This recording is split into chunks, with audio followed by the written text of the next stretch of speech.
Hey everyone, welcome to my channel. तो आज हम करेंगे क्लास 8 की भविष्य चैप्टर का, जो चैप्टर नंबर 1 है हिंदी का, उसका क्वेश्चन आंसर्स।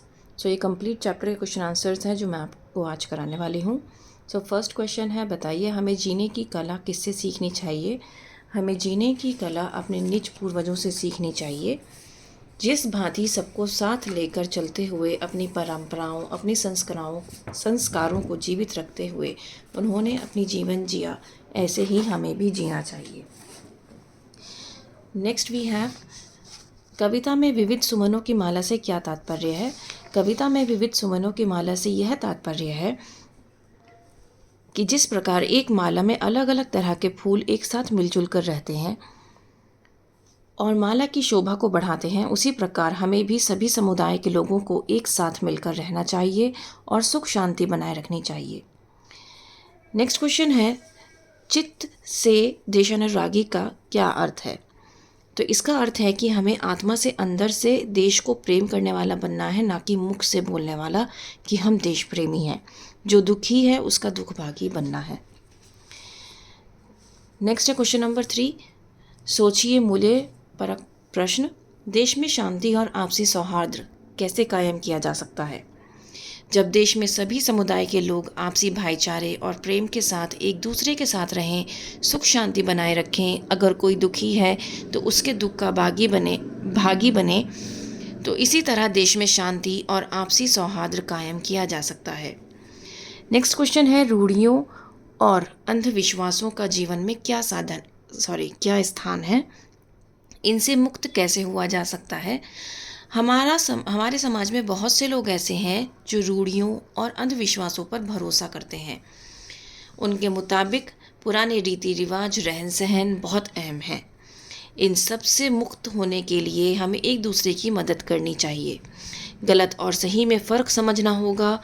उन्हें यह समझाना होगा कि जिस अंधविश्वास में वो जी रहे हैं उससे बाहर निकलकर सही और गलत का फ़र्क समझिए। Now we have next question, काव्यांश पढ़कर प्रश्नों के उत्तर लिखिए। ये काव्यांश आपके बुक में गिवन है। कवि प्राचीन या नवीन रूढ़ियों को क्यों छोड़ना चाहता है। कवि के अनुसार जो रूढ़ियाँ बुरी हैं, चाहे वो प्राचीन हो या नवीन, कवि उन सब बुरी रूढ़ियों को छोड़ना चाहता है। हमें अपने जीवन में हंस जैसी चातुरी दिखानी चाहिए। कवि ने ऐसा क्यों कहा है। कवि ने ऐसा इसलिए कहा है, जिस प्रकार हंस बहुत चतुर होता है, उसी प्रकार हमें भी विवेक से काम लेना चाहिए। जहाँ पर जिस तरह की अवस्था हो, उसी तरह का हमें भी व्यवस्था रखनी चाहिए। अर्थात बुरी पुरानी रूढ़ियों को छोड़कर नई और सही बातों को अपनाना चाहिए। नाउ नेक्स्ट वी हैव, प्राचीन बातें ही भली हैं, यह विचार अलीक है। इस पंक्ति से कवि हमारी किस मानसिकता की ओर संकेत कर रहा है। इस पंक्ति से कवि हमारी रूढ़िवादी मानसिकता की ओर संकेत कर रहा है। अर्थात प्राचीन बातों को मानना जो गलत हैं, उनको भी मानना, यह हमारी रूढ़िवादी सभ्यता को दर्शाता है। संक्षेप में उत्तर दीजिए, हमें किस दीपक को नहीं बुझने देना है। हमें अपने पूर्वजों से जीने मरने की कला को सीखना है और उनके पथ चिन्हों पर चलकर अपने गौरव को बनाए रखना है। हमारे जीवन का उद्देश्य क्या होना चाहिए। हमारे जीवन का उद्देश्य यह होना चाहिए कि सभी देशवासी सुख शांति के साथ एक दूसरे के सुख दुख के भागी बनकर रहें। जिस प्रकार एक माला में अलग अलग तरह के फूल एक साथ रहते हैं, उसी तरह हमें भी जात पात भूलकर एक साथ मिलजुल कर रहना है। नाउ नेक्स्ट वी हैव, दूसरे के दुख का अनुभव कैसे किया जा सकता है। दूसरे के दुख का अनुभव तभी हो सकता है जब हम उसके बुरे समय में उसका साथ देकर उसके दुख के भागी बने, उसके दुख में उसके साथ खड़े हों। विस्तार से उत्तर लिखिए। में कवि यत्नपूर्वक किनके पद चिन्हों खोज लेने की बात कर रहा है और क्यों। कवि यत्नपूर्वक निज पूर्वजों के पद चिन्हों को खोज लेने की बात कर रहा है, क्योंकि हमें जीने की कला अपने निज पूर्वजों से सीखनी चाहिए। जिस प्रकार उन्होंने सबको साथ लेकर चलते हुए अपनी परंपराओं और संस्कारों को जीवित रखते हुए अपना जीवन जिया, ऐसे ही हमें भी जीना चाहिए। अपने अच्छे कर्मों द्वारा हमें अपनी देशभक्ति को सिद्ध करना चाहिए। जिस प्रकार विविध सुमनों की माला होती है, उसी प्रकार अपने निज पूर्वजों की तरह हमें एक दूसरे के साथ मिलजुल कर बिना किसी भेदभाव के एक साथ रहना चाहिए। नेक्स्ट क्वेश्चन है, सांप्रदायिक भेदभाव से देश का क्या नुकसान होता है, स्पष्ट कीजिए। सांप्रदायिक भेदभाव से देश को कई तरह के नुकसान होते हैं, जैसे कि सांप्रदायिक हिंसा में निर्दोष लोगों का जान माल का नुकसान होता है और मानवाधिकारों का हनन होता है। सांप्रदायिकता से समाज में तनाव, कटुता और घृणा बढ़ती है। सांप्रदायिक भेदभाव से समाज में फूट पड़ती है, जिससे राष्ट्रीय एकता कमज़ोर होती है। लोग धर्म और जाति के आधार पर बढ़ जाते हैं, जिससे देश की सामूहिक शक्ति घटती है। जब देश में सांप्रदायिक तनाव होता है तो सरकार का ध्यान विकास और जनहित के मुद्दों से हटकर शांति, बहाली और भेदभाव को कम करने पर केंद्रित हो जाता है, जिससे देश की प्रगति रुक जाती है। भेदभाव के कारण समाज के कुछ वर्गों को अवसरों से वंचित किया जाता है, जिससे असमानता बढ़ती है और समाज में विभाजन की खाई गहरी होती जाती है।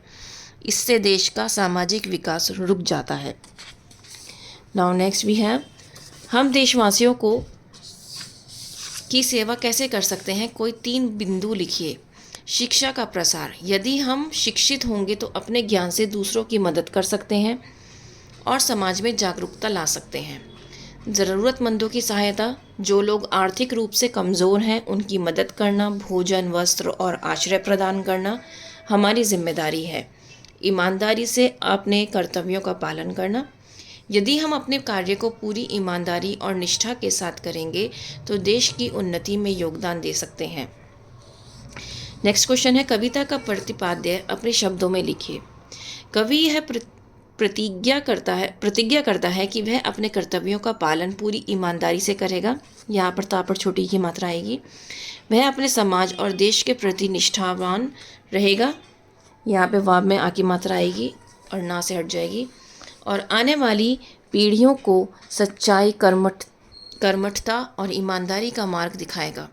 कवि चाहता है कि हर व्यक्ति अपने उत्तरदायित्व को समझे और समाज के कल्याण के लिए कार्य करे।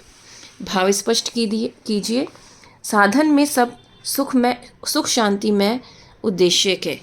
इस पंक्ति का अर्थ है कि जब सभी लोग एक साथ मिलकर अच्छे कार्य करेंगे और सही साधनों का उपयोग करेंगे तो समाज में खुशी और शांति स्थापित होगी।